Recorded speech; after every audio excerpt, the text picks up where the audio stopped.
నమస్తే, నేను మీ కుప్ప పద్మిని. ఇన్నాళ్ళు మీ సపోర్ట్‌ని నాకు అందిస్తూ, మీ ప్రేమని నాకు అందిస్తున్న ప్రతి ఒక్కరికి కృతజ్ఞతలు. ఇప్పుడు చూడబోతున్న ఈ వీడియో కూడా ఖచ్చితంగా మీకు ఉపయోగపడుతుంది. లైక్, షేర్ అండ్ సబ్స్క్రైబ్ చేసి మీ ఇష్టాన్ని అలాగే మీ సపోర్ట్‌ని నాకు అందించండి. అలాగే ఈ వీడియో పట్ల మీ అభిప్రాయాన్ని కామెంట్ సెక్షన్‌లో కామెంట్ చేసి నాకు తెలియజేయండి. నమస్తే. సూర్యోస్మి. నేను మీ విక్రమాదిత్య. ఆరోగ్యమే మహాభాగ్యం, ఆరోగ్యం భాస్కరాధీనం.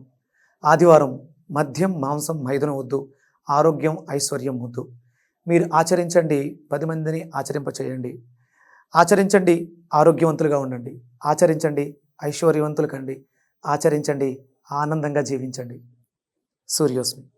జీవితంలో రకరకాల సమస్యలతో బాధపడుతున్నారా? ముఖ్యంగా ఆర్థిక సమస్యలతో సతమతమవుతున్నారా? ఎన్నో పరిహారాలు చేసి అలసిపోయారా? మంచి మార్గం దొరకాలని కోరుకుంటున్నారా? అయితే రండి, విశ్వాన్ని ఎలా అడగాలో తెలుసుకుందాం. లా ఆఫ్ అట్రాక్షన్ క్లాసెస్ మీకోసం మన ఛానల్లో. వివరాల కొరకు సంప్రదించండి. నమస్తే, వెల్కమ్ టు అవర్ ఛానల్. నేను పద్మిని. ప్రస్తుతంతో పాటు ప్రముఖ ఆధ్యాత్మికవేత్త, సూర్య ఉపాసకులు, sun spiritual society founder Vikramaditya గారు మనతో పాటు ఉన్నారు. మాట్లాడదాం. సార్ నమస్తే. సార్ సూర్యోస్మి. సార్, ఒక వెజిటబుల్ థెరపిస్ట్ గా మిమ్మల్ని ఒక ప్రశ్న. డెఫినెట్ గా ఆరోగ్యానికి సంబంధించినటువంటి సమస్యలు, రకరకాల సమస్యలు అయితే ఒంటి నుంచి వచ్చేటటువంటి దుర్వాసన ఏదైతే ఉందో డెఫినెట్ గా అది చాలా చాలా ఇంపాక్ట్ ని చూపిస్తుంది. దూరం అవుతాయి కొన్ని రిలేషన్స్, చాలా సెన్సిటివ్ గా ఉంటాయి కొన్ని రిలేషన్స్. దాని రీత్యా గొడవలు అవ్వటం, లేకపోతే అసలు కొలీగ్స్ ఒక ఇంత హేళన చేయటం, అదేం కావాలని చేసే తప్పు కాదు కదా. లోపల నుంచి ఎందువల్ల వస్తుంది అసలు దుర్వాసన? ఒక్కొక్క పర్టికులర్ గా కొన్ని సమయాల్లోనే కొంతమంది దగ్గర రావటం, కొన్ని సమయాల్లో. ఏమిటి దాని రీజన్? దుర్వాసన న్యాచురల్ గా పర్ఫ్యూమ్స్ తో కాదు. ఎంతసేపు ఉంటుంది ఆ పర్ఫ్యూమ్? ఆ వాసనలో గెలిచి ఇదో వాసన అదో వాసన దరిద్రంగా తయారవుతుంది మళ్ళీ. సో న్యాచురల్ గా అసలు రాకుండా ఉండటానికి ఏదైనా మార్గం ఉందా? అంటే ఇప్పుడు ఫస్ట్ ఎందుకు వస్తుందో తెలిస్తే మీకు తర్వాత దాన్ని ఎలా అరికట్టవచ్చో తెలుస్తుంది. ఇప్పుడు ఎక్కడికైనా వెళ్ళినప్పుడు మనం ఒక మురుగు కాలువ దగ్గర నుంచి వెళ్ళినప్పుడు స్మెల్ వస్తుంది కదా. ఎందుకు వస్తుంది? ఆ మురుగు నీరు నిల ఉండిపోవడం వల్ల, మురుగు నీరు నిల ఉండడం వల్ల బ్యాడ్ స్మెల్ వస్తుంది. లేదా ఒక జీవి మరణించడం వల్ల అది ప్రకృతిలో కలగడానికి 2-3 రోజుల గ్యాప్, అంటే అక్కడ కొల్లడం అనేది జరుగుతుంది. వ్యర్థ పదార్థం, అది వ్యర్థాన్ని ప్రకృతి కావచ్చు, సూర్యుడు కావచ్చు, నిర్వీర్యం చేసేంత వరకు ఆ స్మెల్ అనేది మనల్ని ఇబ్బంది పెడుతుంది. ఇప్పుడు మన శరీరంలోంచే దుర్గంధం వస్తుంది అన్నప్పుడు లోపలేదో కుళ్ళుతోంది. అది శరీరం ఎక్స్పోజ్ చేస్తుంది. స్మెల్ అనేది ప్రాబ్లం కాదు, లోపల ఇన్ప్యూరిఫికేషన్ లేదు, వ్యర్థ పదార్థాలు ఉన్నాయి. లేదా చూడండి, మీరు ఎవరి మీద ఒక 1/2 గంట 20 నిమిషాలు గట్టిగా అరుస్తూ రభస చేసి వచ్చి కూర్చోండి, మీకే తెలుస్తుంది. స్మెల్ వస్తా 100% వస్తుంది. అంటే అగ్రెసివ్ గా ఉన్న వాళ్ళ దగ్గర ఉంటుందని అనుకోవచ్చా? 100% వాళ్ళు, అంటే కొంతమంది కనపడరు, పైకి లోపల కుళ్ళుతూ ఉంటారు. ఈగో ఇలాంటివి ఉంటాయి కదా, వాళ్ళు అంటే తన కోపమే తన శత్రువు అన్నారు. ఇక్కడ కోపం వల్ల ఏమవుతుంది? శక్తి క్షీణిస్తుంది. లోపల లివర్ మీద ప్రభావం. అంటే ఈ శరీరం నుంచి వచ్చే దుర్గంధానికి ప్రధానమైనటువంటి కారణం లివర్. మీరు హ్యాపీగా స్మెల్ వస్తుందంటే వాళ్ళ లివర్ డ్యామేజ్ అవుతుంది. ఆల్కహాల్ తీసుకునే వాళ్ళ దగ్గర ఈ స్మెల్ ఎక్కువ ఉంటుంది. ఎందుకంటే ఎక్కువ ఉంటుంది. చాలా మంది దగ్గర అదే ఆల్కహాల్ స్మెల్ కూడా వస్తూ ఉంటుంది, ఎందుకంటే నిరంతరం అదే పనిలో ఉంటుంది. ఆల్కహాల్ తీసుకున్న వాళ్ళు ఆల్కహాల్తో పాటు తీసుకునేటువంటి ఆ స్టఫ్, ఫుడ్ ఏదైతే ఉందో మ్యాక్సిమం ఎక్కువ మంది నాన్ వెజ్కి వెళ్ళిపోతుంటారు. ఇవి లేట్ నైట్లు చేస్తూ ఉంటారు కాబట్టి అరుగుదల అనేది పూర్తిగా పోతుంది. ఆ వ్యర్థాలు అలాగే ఉండిపోయి ఇక వాళ్ళ శరీరం నుంచి అది వస్తూనే ఉంటుంది. ఇక ప్యూరిఫికేషన్ అనేది అంటే ఏ అలవాట్లు లేవు, ఆల్కహాల్ తీసుకోరు, అయినప్పటికీ వస్తుంది. అయినా వస్తుంది. అంటే కోపం కూడా లేదు, అయినప్పటికీ అయినా వస్తుంది. అంటే వాళ్ళు పైకి కనిపించే వ్యక్తులు కాదు, లోపల ఇంకోటెవరో ఉన్నారు, బయటికి కనపడట్లేదు. ఎందుకంటే సత్యంగా ఉన్నవాడి దగ్గర చందనపు పరిమళం వస్తుంది, ఎందుకంటే భగవంతుడితో సమానం. అది దైవ చింతనలో ఉన్నవాళ్ళు చాలా మంది ఉంటారు, నేను వాళ్ళ దగ్గర కూడా చూశాను. అంటే వాళ్ళు మనకి దైవత్వాన్ని అడ్డు పెట్టుకున్న వాళ్ళు మాత్రమే, నో డౌట్ మనకు తెలిసిపోతుంటారు. ఎందుకంటే వాళ్ళ దగ్గర ఆ అట్రాక్షన్, ఆ సుగంధ పరిమళం అనేది నాకు ఎప్పుడు అంటే, నాకు మా చెల్లి చెప్పింది. 2013 నేను క్లాస్ ఫినిష్ చేసి కాకినాడ నుంచి డైరెక్ట్ మా చెల్లి వాళ్ళ ఇంటికి వెళ్ళాను.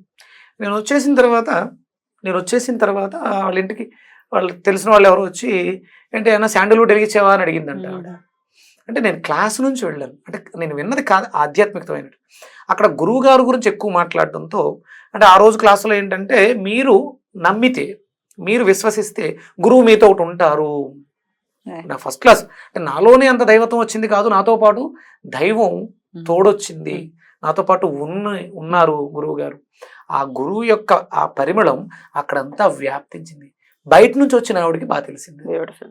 అంటే ఎవరైతే ఇన్ప్యూరిఫికేషన్ తోటి ఉన్నారో వాళ్ళ దగ్గర ఈ బ్యాడ్ స్మెల్ ఉంటుంది. మరి ఇది మార్చుకోవాలంటే ఏంటంటే మనం క్వాలిటీస్ ని మార్చుకోవాలి, దైవత్వానికి దగ్గరగా వెళ్ళాలి. అంటే ఈ ఆధ్యాత్మిక చింతన అనేది ఎప్పుడో 60 తర్వాత కృష్ణారామ అనుకోవాలి. గ్యారంటీ ఇస్తాడు అన్నాడు బతుకుతామని. ఉంటాం ఉండవు, ఎప్పుడు ఉంటాం ఉండవో తెలియదు. కానీ చిన్నప్పటి నుంచి కూడా చూడండి, నిజంగా మరి ఆ తల్లిదండ్రులు అతన్ని ఆ కుర్రవాడిని అలా పెంచారు. భగవద్గీత గురించి చెప్పిన ఆ కుర్రాడు ఎవరు, చిన్న కుర్రాడు మైక్ పెట్టుకుని అక్కడ హలో కాదు హరే కృష్ణ, హెచ్ అంటే ఏ ఫర్ అర్జున్. ఎంత అద్భుతంగా పెంచారమ్మా నిజంగా. తల్లిదండ్రులకు చేతులు ఎత్తి మొక్క. ఆ చిన్న వయసు నుంచి మనం అది నేర్పించగలిగితే ఆ పరిమళం యావత్ ప్రపంచానికి వ్యాప్తింపచేస్తుంది. రైట్, ఇది స్పిరిచువల్ యాంగిల్లో మీరు చెప్తున్నారు. వెజిటబుల్స్ రూపంలో కనుక హెల్ప్ తీసుకోవాలి, దుర్వాసన నుంచి బయటపడాలి అని అంటే ఏ వెజిటబుల్? కర్మకారకుడు అంటే ఇది మనం ఒక కర్మగా తీసుకోవాలి. లోపల కుళ్ళు పెరిగిపోతుంది అంటే అవతల వ్యక్తుల్ని చూసి నేను వారవలేకపోతున్నాను, నా జీవితంలో ఎదుగుదల లేదు, నేను సత్కర్మలు ఆచరించలేకపోతున్నాను అనడానికి నిమ్మకాయని ప్రధానంగా తీసుకుంటే, అందులో ఉన్నటువంటి ఎల్లో పీల్ ఏదైతే ఉందో అది మనలో ఎండోక్రైన్ గ్లాండ్స్ ని యాక్టివ్ చేస్తుంది. సత్కర్మల వైపు మన మనసు మళ్ళేలా చేస్తుంది. ఇక కుళ్ళిపోయింది కదా వ్యవస్థ లోపల, ఆ కుళ్ళిపోయిన వ్యవస్థని ఎలిమినేట్ చేయడానికి వచ్చేది చర్మం నుంచి దుర్గంధం కదా. దొండకాయ అద్భుతంగా దానికి ఉపయోగపడుతుంది, లివర్ ని డిటాక్స్ చేస్తుంది, మన శరీరం నిగారింపు, ఆ కలర్ ఆ గ్లో కూడా వస్తుంది. అంటే వ్యక్తిత్వం వికసించాలి. వ్యక్తిత్వం బాగాలేదు మనకి. నేను 4-5 సార్లు స్నానం చేసినంత మాత్రాన రాదు, అంతే కదా, లోపల నుంచి వస్తుంది బయట. రెగ్యులర్ గా దొండకాయ జ్యూస్ తాగి చూడండి, నిమ్మకాయ దొండకాయ కలిపి జ్యూస్ చేసుకుని తాగి చూడండి, మీ శరీరం నుంచి వచ్చే ఆ ఫ్లేవర్ మీకు ఇష్టం అవుతుంది. మీకు మీరే ఆ శరీరాన్ని ఆస్వాదించాలి. అంటే మిమ్మల్ని మీరు ఆస్వాదించినప్పుడు ప్రకృతి మిమ్మల్ని ఆస్వాదిస్తుంది. బ్యూటిఫుల్. మరి ఎట్లా చేసుకోవాలి సార్, టూకీగా చెప్పండి. ఒక 6 దొండకాయలమ్మా, ఒక 6 దొండకాయలు, ఒక నిమ్మకాయ, పసుపు పచ్చని నిమ్మకాయ చిన్న చిన్న ముక్కల కింద కట్ చేసి, ఒక చిన్న నల్ల ముక్క తొక్కతో సహా ఎల్లో కలర్ బాగా పండిని నిమ్మకాయలు తీసుకోవాలి. మీకు దొండకాయలు కూడా బాగా ముదరవి ఒకవేళ దొరికితే, పండువి ఉంటే, మనం పండువి మీరు కూరలోకి వాడరు, ఇక్కడ శుభ్రంగా జ్యూస్ కి వాడేసుకోవచ్చు. కావాలంటే ముందు తీసుకొచ్చి పెట్టి కొంచెం ముక్కిన తర్వాత పండబెట్టుకుని వాడుకుంటే, మనం దొండపండు లాంటి పెదవులు అంటారు కదా, అలా మీరు వాటిని వాడుకోగలిగితే ఆ అద్భుతమైనటువంటి ఛాయ్ మనలో కూడా ప్రస్ఫుటీకరిస్తుంది. కొంచెం అల్లం ముక్క, చిన్న అల్లం ముక్క యాడ్ చేసి మెత్తగా గ్రైండ్ చేయండి, కొంచెం వాటర్ వేసి మెత్తగా జ్యూస్ చేసేసుకుని వడకట్టుకుని, మిరియాల పొడి, టేస్ట్ కోసం ఉప్పు వాడుకుంటే రెగ్యులర్ గా. వాటర్ తోనా సార్, మజ్జిగతో కూడా తాగొచ్చు?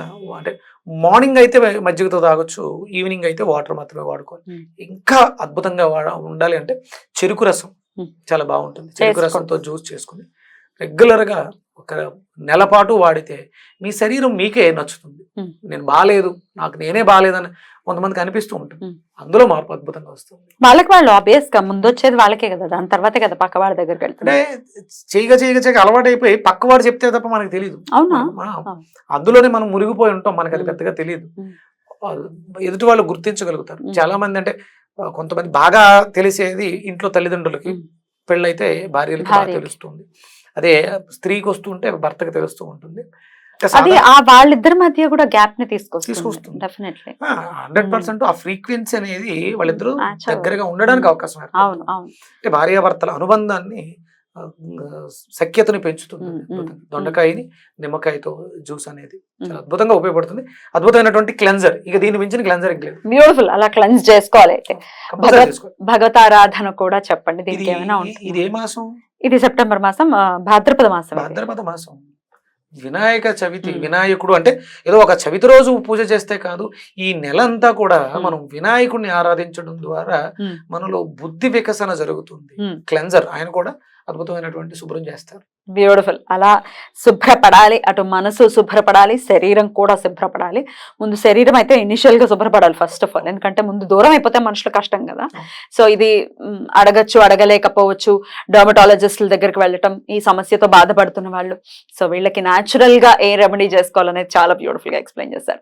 మరి ఇటువంటివి ఏమైనా చెప్పుకోలేని సమస్యలు ఉన్నాయి, లేకపోతే అసలు మామూలుగా ఏమైనా సమస్యలు ఉన్నాయి, వీటికి ఏంటి పరిష్కారం మాకు తెలియట్లేదు అనుకుంటే గనక కమెంట్ సెక్షన్ లో మీ సమస్యని ఖచ్చితంగా కమెంట్ చేయండి. సార్ చేత నేను ఖచ్చితంగా చెప్పించే ప్రయత్నం చేస్తాను. ఏం సార్? మళ్ళీ మనం Aditya 2.0. Right sir. Thank you thank you so very much sir. నమస్తే. సూర్యస్మిత.